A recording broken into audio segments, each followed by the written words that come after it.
One story from the book that still makes me laugh and cringe a little bit. And here's a taste before the book actually gets released. Guys, Dan Greer with Forge coming at you today to give you a sneak peek story. Cringe, maybe a laugh, maybe a lesson. Before my book actually drops October 19th, Grace, Leadership Forged in the Trenches of Real Life. Guys, today is the sneak peek. It's raw, it's real, it's in the trenches, and it's where leadership is actually forged. So here's the thing. People rarely remember bullet points, but they never forget a good story. I teach with stories constantly, and that's why my book has hundreds of stories in it. Because here's the thing. I'm no expert, and I know that. But I do know that if I teach using a parable, the greatest leader of all times, Jesus, taught using parables. If I teach using parables, it helps to really sink it in. And so I learned that, and that's the way I wrote the book was through that. I got to tell you, there's one story in there. There's a bunch of stories in there that didn't make the book. They're going to have to make the next one. I was thinking of some of them already. But there's one story in there where it's actually about my oldest. And he was like 4 years old, okay? He was over his grandparents' house, and his grandpa spilled some milk. And he didn't say anything. He just let out this like, ugh, right? And my oldest runs in, grabs a towel, cleans up the floor, and then takes the towel and throws it in the dishwasher, throws it in the laundry, throws it in the washing machine, and then goes back to playing. It's like he never stopped. He didn't say, hey, come clean up this mess, grandkid. Get in here. No, he didn't. He literally didn't say anything. He went, ugh. And my son was playing out in the living room, a ways away from the kitchen, heard the heard the call, heard the need, served it, and moved in.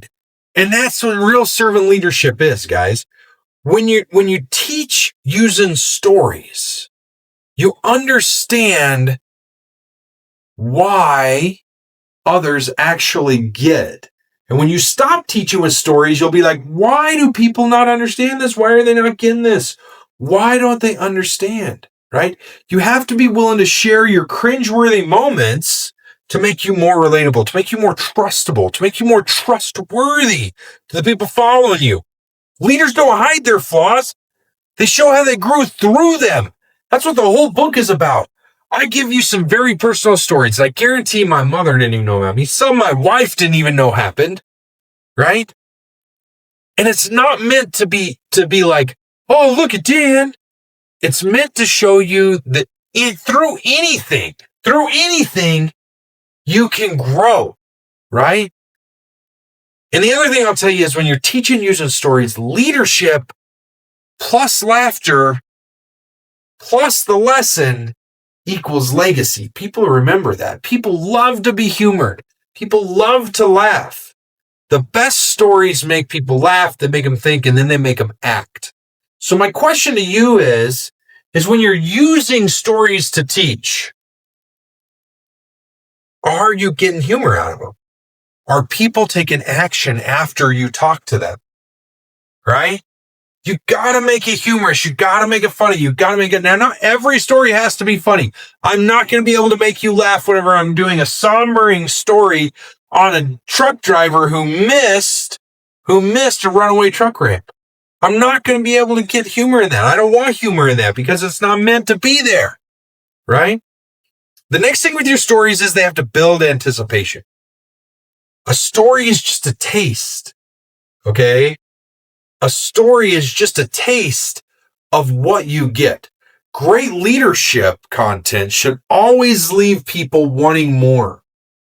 They should always say, what's next? What's in the next book? Where's the next article? How do I get more? Where do I get more of this person? Hence the reason I'm building the podcast. Hence the reason why I opened an inner circle for people to join. I know you didn't think I knew the word hence, did you? Or how to use it properly. Like I was out building a hence the other day. Oh, maybe that's a fence. I'm bad. My bad. I'm kidding. Okay. Think about your stories. If they make you laugh, if they make you squirm, you're going to want to learn more. you're going to want to share more. And I'm going to encourage you to get out there and get a copy of Grit, Grease, and Grace, because here's the thing. That book is full of stories, and it's going to really help you learn and grow in ways you never expected. Get out there, get you some, get forward.